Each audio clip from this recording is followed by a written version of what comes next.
Você fez duas afirmações. Você fez duas afirmações que talvez você nem pensou no que elas representam neste último cântico. Já é a pregação. Que hora começou a pregação? Já começou. Você disse assim: Ele é o Senhor, sua verdade para sempre, e a sua verdade vai sempre reinar.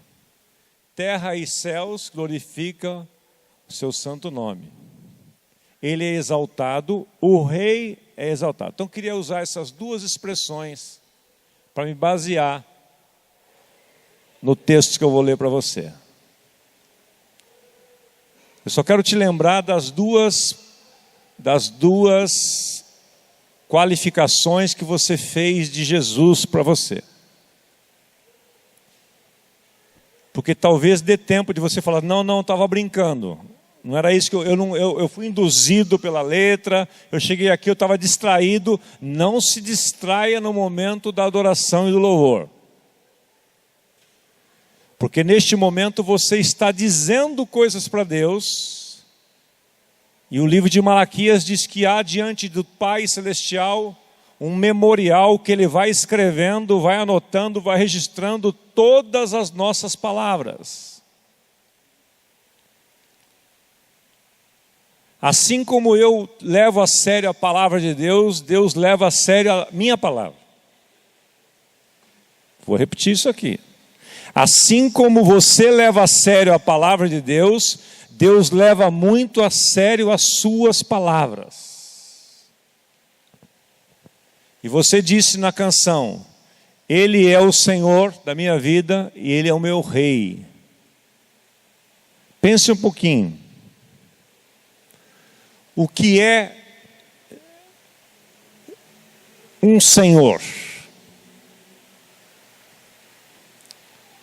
Onde há um Senhor, pressupõe que haja servos.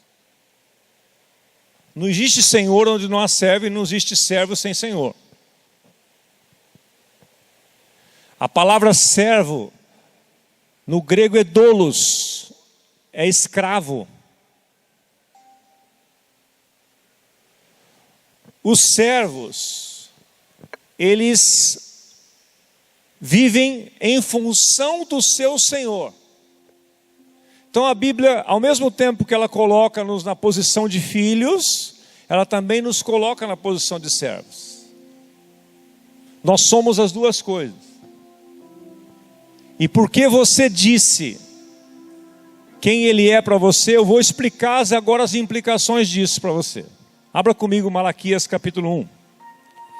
Fica bem atento que a pregação vai ser tipo Vitor Dias hoje. Ao que você pensar que eu estou no meio, eu acabei.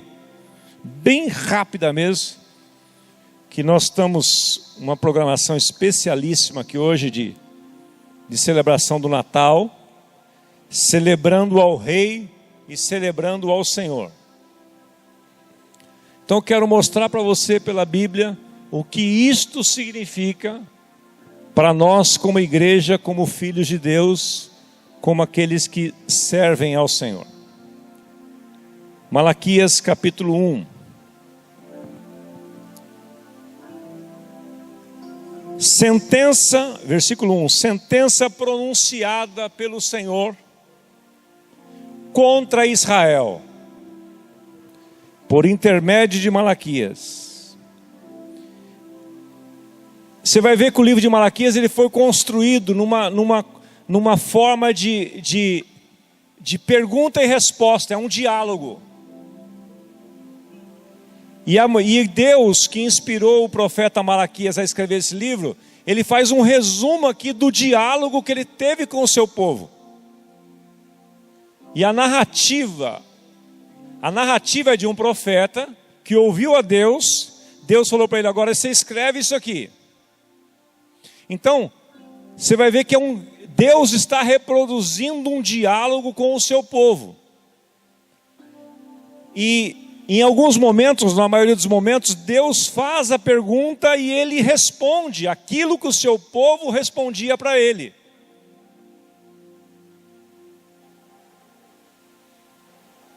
E a resposta que eu e você damos a Deus muitas vezes, a tônica do... Olha, eu quero desafiar você a ler Malaquias essa semana. Estudar Malaquias, não ler. Porque ler, você lê do metrô, Praça da Árvore até a Ana Rosa ou Paraíso, você já leu. São 4 capítulos. Não dá nem... Acabou. Não estou falando para você ler. Estou falando para você pegar as palavras e fazer o que eu vou dar uma pista para você fazer aqui hoje. Porque uma das tônicas do profeta Malaquias é: Deus leva a sério o que você faz e o que você fala. Você pode repetir comigo? Deus leva muito a sério o que eu falo, o que eu faço. Vamos lá? Deus, Ele leva muito a sério.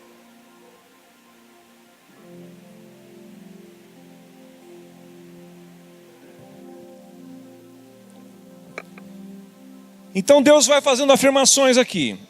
É uma sentença pronunciada pelo Senhor contra Israel por intermédio de Malaquias. Eu vos tenho amado, diz o Senhor. É a afirmação. Aí ele coloca a resposta do povo que ele já tinha ouvido. Mas vós dizeis: em que nos tem amado? Aí a resposta de Deus: não foi Esaú, irmão de Jacó, disse o Senhor. Todavia amei a Jacó, porém aborreci a Esaú. E fiz dos seus montes uma assolação, e dei a sua herança aos chacais no deserto. Se Edom diz: fomos destruídos, porém tornaremos a edificar as ruínas. Então o Senhor dos exércitos diz: eles edificarão, mas eu destruirei. E Edom será chamado terra de perversidade, e povo contra quem o Senhor está irado, sempre, para sempre.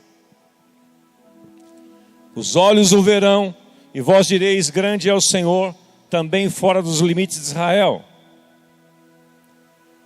Agora aqui muda um pouquinho a tônica. Deus agora vai chamar a atenção do seu povo para aquilo que eles fazem e por aquilo que eles falam. E ele faz uma analogia. Verso 6: o filho honra o pai, e o servo ao seu senhor. Essa é uma afirmação, certo? Essa é a prática normal. Os filhos honrarem seus pais, os servos honrarem seus senhores. Deus está dizendo: isso que eu instituí lá atrás. Nos 10 mandamentos Deus disse lá. Isso aqui ele está refletindo, porque Deus, ele faz o seguinte: ele diz alguma coisa num determinado momento, e depois ele vai repercutindo, reverberando aquilo para o resto da vida. Lá nos 10 mandamentos ele diz que nós devemos adorar ao nosso Deus de toda a nossa alma, de todo o nosso coração, não ter outro Deus além de nós. Honra teu pai e tua mãe. Então Deus está se referindo a isto. Então ele está dizendo: olha, existe um princípio que eu ensinei para vocês. O filho honra o pai, e o servo honra ao seu senhor.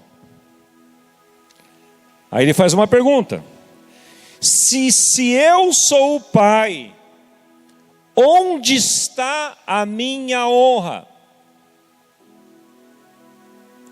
E se eu sou o Senhor, onde está o respeito para comigo, diz o Senhor dos exércitos a vós outros, ó sacerdotes, que desprezais o meu nome?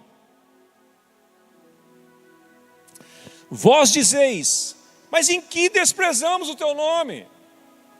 Nós fazemos tudo certo.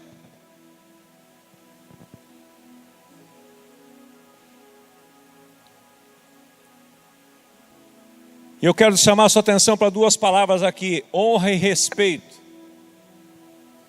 Honra e respeito. Semana passada nós ouvimos aqui uma ministração muito oportuna do nosso querido Douglas Tenório, falando sobre a recompensa da honra. E ele tocou no assunto, por isso que eu estou repercutindo um pouco mais esse assunto.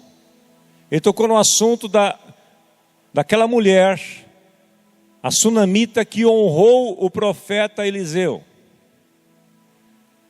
E ele usou duas palavras. Basicamente a mensagem dele resumindo duas palavras: reconhecimento e honra. O reconhecimento você pode fazer com palavras, mas a honra você tem que dar um passo a mais. Você tem que honrar com atitudes. Aquela mulher reconheceu Eliseu como um homem de Deus e o honrou, construindo para ele um quarto específico para ele se hospedar na sua casa. Ela saiu do nível de reconhecimento apenas, de fala, de palavra, e foi para uma atitude. Reconhecimento e honra. O que é honrar? Honrar é respeitar. Honrar é você venerar. Estou dando as definições do dicionário para você.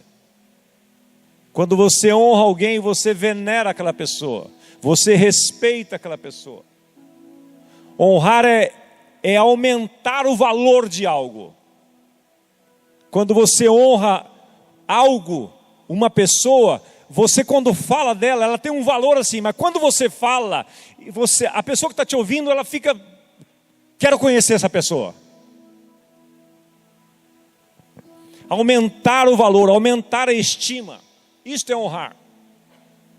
Honrar é reconhecer alguém como importante para você. Isso nós fazemos com as nossas palavras e com as nossas atitudes. Então Deus está dizendo, olha, o filho honra o pai, e o pai honra o filho. O servo honra o seu senhor. Se eu sou o pai, se eu sou o senhor, onde está a minha honra? Onde está o respeito para comigo? Os sacerdotes que desprezam o meu nome. E vocês dizem que desprezamos o seu nome. Verso 7. Deus agora vai para a parte prática. Você sabe quando vocês desprezam? Quando vocês oferecem no culto a Deus prestado a mim sobre o meu altar, imundo. E ainda perguntais, em que te temos profanado? Nisto que pensais, a mesa do Senhor é desprezível. Quando trazeis um animal cego para o sacrificardes, não é isto mal? E quando trazeis o coxo, o aleijado ou enfermo, não é isso mal? Ora, apresenta-o ao teu governador, acaso terá ele agrado em ti e te será favorável, diz o Senhor dos Exércitos. Agora, pois, suplicai o favor de Deus, que nos conceda a sua graça, mas com tais ofertas nas vossas mãos, aceitará ele a vossa pessoa? Tomara houvesse entre vós quem feche as portas, para que não acendesseis em vão o fogo no meu altar. Eu não tenho prazer em vós, diz o Senhor dos Exércitos, nem aceitarei da vossa mão a oferta. Mas, desde o nascente do sol até o poente, é grande entre as nações o meu nome. Em todo lugar lhe é queimado incenso e trazidas ofertas puras. Porque o meu nome é grande entre as nações, diz o Senhor dos Exércitos. Mas vós o profanais, dizendo, a mesa do Senhor é imunda. E o que nela se oferece, isso é comida é desprezível. E dizeis ainda, que canseira. Estou cansado.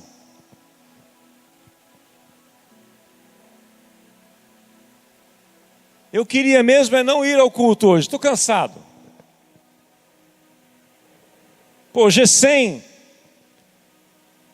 durante a semana, canseira. Indício Osmar fica mandando lembrete toda hora para mim, dia sim, dia não, das atividades para eu me envolver, para eu crescer, para eu aprender a ser uma pessoa correta. Que canseira, meu. Homens de honra às 6 da manhã. Meu, esses caras não têm o que fazer. E o ano que vem vamos ter encontro de liderança, de capacitação, todas as quartas. Que canseira! Não dá para transmitir pela internet e eu vejo no meu sofá em casa. Se o problema é dinheiro, eu mando o depósito, eu mando o comprovante. Eu não quero cansar. Que canseira!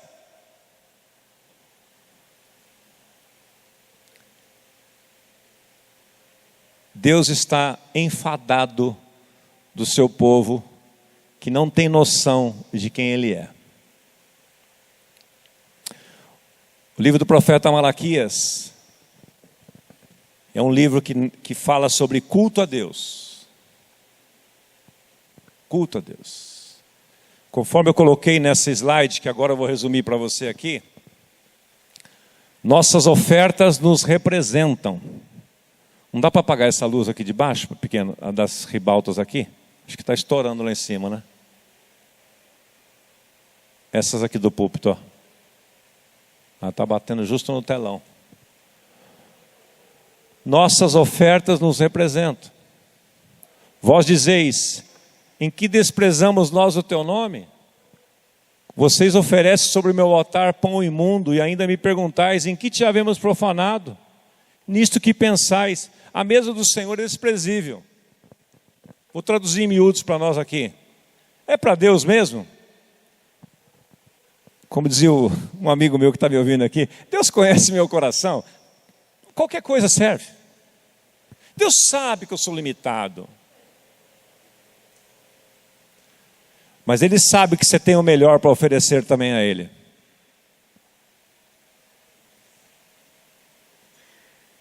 A mesa do Senhor. Se eu vou num show na Sala São Paulo, minha filha trabalhou lá uma época, vou dar um exemplo para você. Estou falando de culto a Deus, tá? Se você for na Sala São Paulo, recomendo, que é um lugar fantástico. Você parece estar fora do país.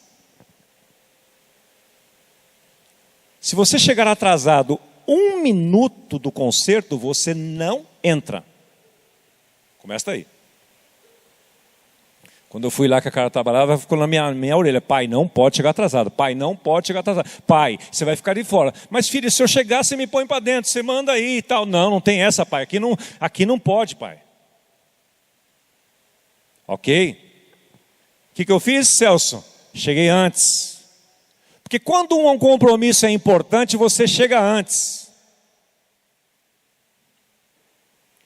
Se você está desempregado e vai para uma entrevista de emprego, você vai chegar atrasado? Vai de qualquer jeito? Barba por fazer? Como dizia minha mãe, tudo malacafento? Eu não sei o que significa malacafento, mas deve ser tudo zoado, né? Não, você põe uma roupinha, faz a barba, toma um banho, põe um desodorante, faz um perfuminho, porque você vai se apresentar a algo importante.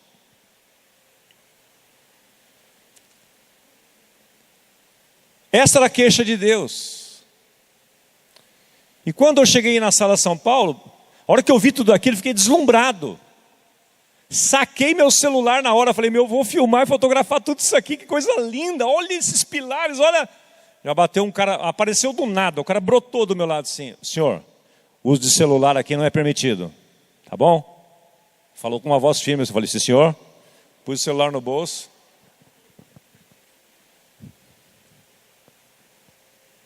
Você não pode conversar com a pessoa do lado na Sala São Paulo. Se você estiver do lado assim, que vai conversando com o Daniel, a pessoa atrás de você dá um toque em você assim. Você está me atrapalhando, por favor, você podia ficar quieto? É uma cultura. É uma cultura estabelecida. Ninguém vai no jogo de futebol, eu vou chegar assim, começa que hora o jogo? 4 horas, vou chegar umas 4h20, já está mais tranquilo. Alguém faz isso no jogo de futebol?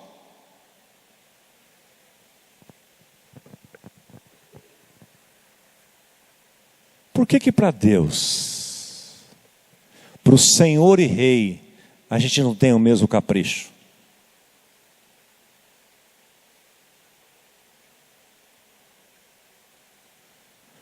Outro versículo, por favor, Karen. Quando vocês trazem um animal cego para o sacrificardes, não é isso mal? Quando você oferece a Deus qualquer coisa. O culto a Deus e os sacrifícios a Deus eram feitos com animais naquela época. Velha aliança. Deus tinha dado um princípio lá atrás. Lá no livro de Êxodo, depois repetiu em Levítico, foi repetindo as leis, repetindo. O princípio da honra. Honra ao Senhor com as primícias de toda a tua renda, e então se encherão fartamente os teus celeiros. Honra ao Senhor oferecendo a Ele o primeiro e o melhor. Honre ao Senhor, ao sacrificar, pegue o primogênito daquela criação. O animal mais saudável, mais bonito, mais gordo, mais saudável. E esse você oferece a mim. O povo começou a debandar. Vocês trazem animal cego para sacrificar. Ah, está cego mesmo, não vai valer nada, não vou vender, não vou ganhar nada. Então, vamos dar para o Senhor qualquer coisa. Não é isso mal? Quando trazeis o animal coxo, aleijado, enfermo, isso não é mal? Mas com tais ofertas nas vossas mãos, aceitará Ele a vossa o quê? Espera aí, gente. As suas ofertas te representam.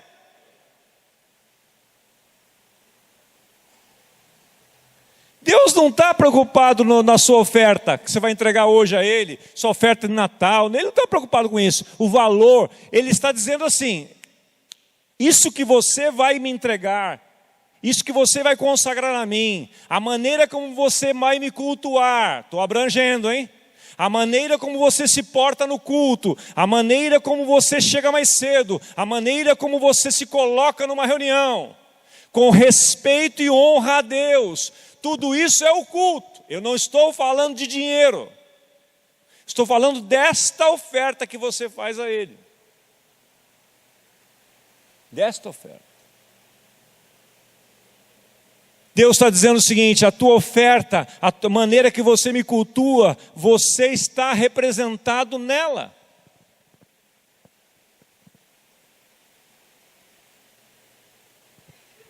Para encerrar,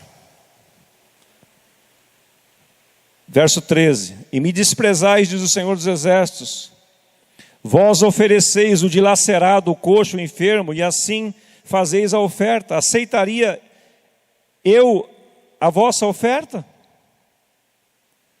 Verso 14, segura a onda aí, hein? Vou só ler a Bíblia para você, não vou nem comentar. Pois maldito seja o enganador, que tendo um animal sadio no seu rebanho, promete e oferece ao Senhor um defeituoso. Porque eu sou o grande rei, diz o Senhor dos Exércitos, o meu nome é terrível entre as nações. 2:1. Agora, aos sacerdotes, para vós outros é este mandamento, para a liderança agora, para nós líderes. Se não ouvirdes e se não propuserdes em vosso coração dar honra ao meu nome, terceira vez Deus falando sobre honra, diz o Senhor dos Exércitos, enviarei sobre vós a maldição e amaldiçoareis as vossas bênçãos. Já as tenho amaldiçoado, porque vós não propondes isto no vosso coração. Eis que vos reprovarei, a descendência vai sobrar para os nossos filhos. Atirarei excremento no vosso rosto, excremento dos vossos sacrifícios, e para junto destes sereis levados. Então sabereis que eu enviei esse mandamento para que a minha aliança continue com Levi, diz o Senhor dos Exércitos. Quando eu e você temos o melhor do nosso tempo e oferecemos a Deus o que sobra, temos o melhor dos nossos talentos, e os nossos talentos às vezes são consumidos para o nosso próprio benefício. Quando você tem talentos e não disponibiliza ele para o reino de Deus, mas só para a construção do seu reino pessoal, você vira um Nimrod. Fazer o teu nome grande. Deus te deu os talentos e dons, recursos e tempo para você usar no reino. Quando você pensa só em si, por um momento você vai ser abençoado. Vai chegar no momento e Deus vai dando corda para você, porque Ele é assim, Ele é paciente, Ele é longânimo. Se você não recebe os alertas de Deus, se você não entende os alertas de Deus, chega um momento que Ele vai amaldiçoar as suas bênçãos. Aquilo que você recebeu, que era para ser bênção para você, vai reverter em maldição. Tudo porque nós não cultuamos a Deus da maneira correta. Nós estamos falando de senhorio. O Natal fala de um rei. O Natal fala do nascimento de um rei. E sabe o que me espanta? Nós estamos estudando nos Homens de Honra. Um material muito maravilhoso chegou entre nós, falando sobre a prosperidade bíblica.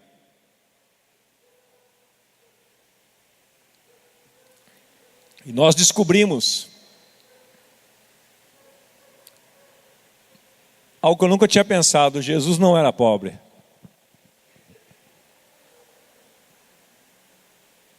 Deixa eu dizer para você, Jesus não era pobre. Essa conversa de alguns religiosos, que Jesus era pobrezinho, era um coitado, ele não tinha onde reclinar a cabeça. Presta atenção. Ele nasceu numa manjedoura porque não tinha espaço nos hotéis para ele hospedar. Dá pra lembrar disso? Não tinha espaço. Assim como uma chilena esses dias deu à luz num avião. Ela devia ter convênio médico. Quem está viajando internacionalmente tem no mínimo um convênio. Ela podia ter o bebê num hospital bacana, mas ela nasceu, Eric, no avião. Não é porque ela não tinha recurso, porque não era a circunstância. José, pai de Jesus, buscou hospedar, porque era um tempo de festa. Houve um overbooking ali, não teve lugar. Mas não é porque ele não tinha dinheiro. Não é porque ele não tinha recursos. A Bíblia diz: sendo rico, se fez pobre, para que na pobreza dele você fosse rico. Mas ele era rico. Ele nasceu numa manjedoura, mas a manjedoura não estava dentro dele. Ele desceu do céu, mas o céu não saiu de dentro dele. Ele andou nessa terra como filho do rei. Levante seus olhos hoje para olhar Jesus como um rei, como um senhor. Ele não teve falta de nada. E por falar em honra, os 3 reis magos que o Hélito abriu o culto citando aqui, quando vieram, descobriram, porque os sinais, as profecias, os caras estudavam, eles não eram cristãos, eles não eram do povo de Israel, mas eles estavam antenados na história. E eles sabiam que Jesus ia nascer. E quando eles conheciam a história, eles estudavam os astros, e quando eles viram as estrelas, ele falou assim: agora, é o momento. E ele mandou 3 reis magos para cultuar e reconhecer e honrar Jesus. Trouxeram para ele ouro, incenso e mirra. Entregaram a ele algo muito valioso, preparado. Eles prepararam aquilo para aquele momento. Não foi assim: é a hora do cultuar agora, né? Pô, tem uma nota de R$1, que nem tem nota de R$1 mais, né? Então eu achei uma velhinha aqui toda, vai para Deus. Não, eles prepararam aquilo. E os historiadores dizem que aquela oferta a Jesus foi tão generosa, foi tão grande, que patrocinou todo o ministério dele até o fim. Jesus não era pobre, não. Ele se fez de pobre para enriquecer você. Então eu vim aqui hoje para falar de você, para nós cultuarmos o nosso Rei. Feliz Natal. Fala para o seu irmão do seu lado. Dá um sorriso para ele agora, que ele está meio tenso aí. Fala para ele, Feliz Natal. O Osmar falou tudo isso para dizer para você, Feliz Natal.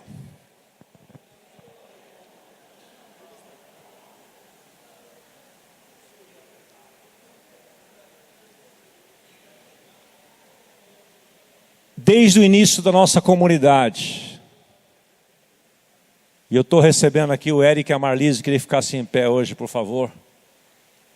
Queria que vocês honrassem esses que são fundadores conosco deste ministério.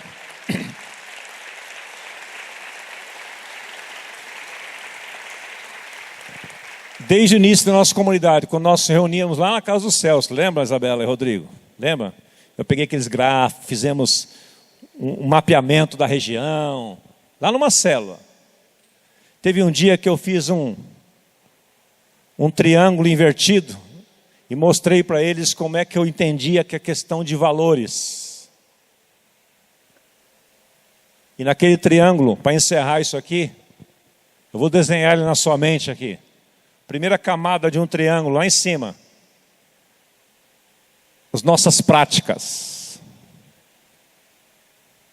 As nossas práticas. Segundo degrau para baixo. Está descendo, tá? Práticas. Segundo degrau, prioridades.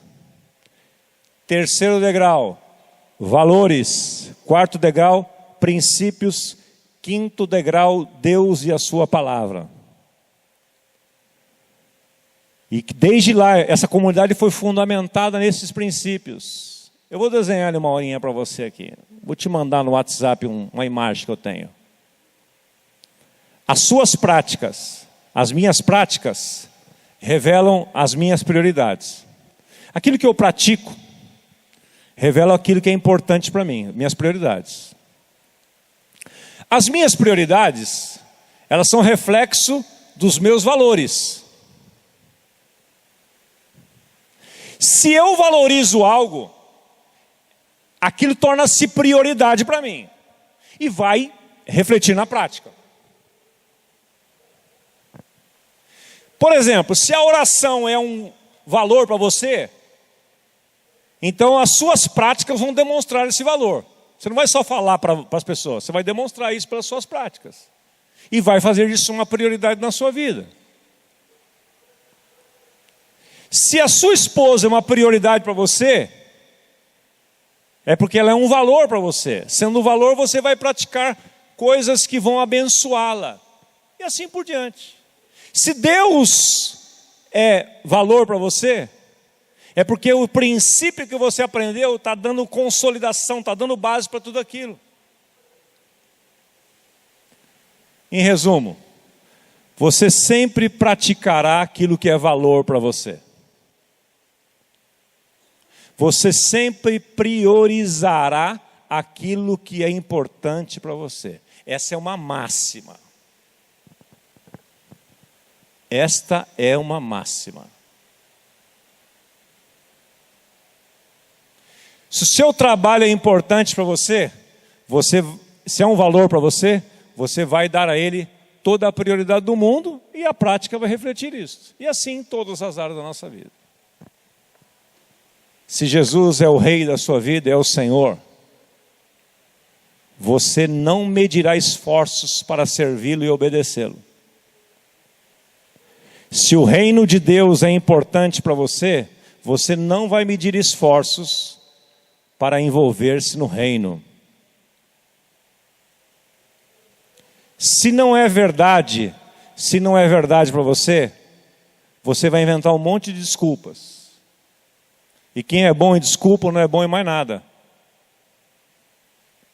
O pastor Carlos Alberto diz assim: uns têm frutos e outros têm desculpas. Se o culto a Deus é um valor para você, você não vive, depois de hoje, esclarecido isto, você não virá para o culto mais chegando atrasado, ficando aqui culto começou e você está batendo papo aqui, batendo papo ali. Começou aqui dentro. Se o culto é importante para você, você vai chegar antes. Você vai subir naquela sala de oração construída ali às 6:30 para orar conosco. Se é importante para você. Se você entendeu essa palavra, não vai caber gente no próximo domingo lá. Se entendeu.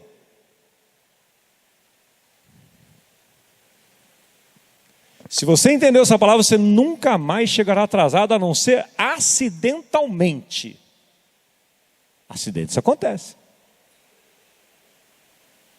Se você entendeu essa palavra, quando você for ofertar a Deus, quando você for separar para Deus as suas contribuições, você não dará o que sobra, você dará o melhor para Ele. Porque a prosperidade é natural, ela segue um fluxo. Deus ama a prosperidade dos seus filhos. Se a prosperidade não tem chegado a você, a financeira inclusive, o impedimento está em você, não está em Deus. Não está na fonte, está no receptor. Você precisa ajustar o sinal aí. Vira a antena um pouquinho para cá, assim, que nem fazia antigamente, lembra? Põe um bombril nela. Que nem fazia lá no interior.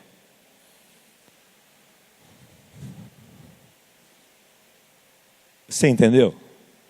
Posso parar? Tem chumbo para mais aqui, mas eu estou preocupado com o horário. Resume para o seu irmão do seu lado o que Deus falou com você hoje à noite. Resume para ele, por favor. Me ajuda aí, resume para ele.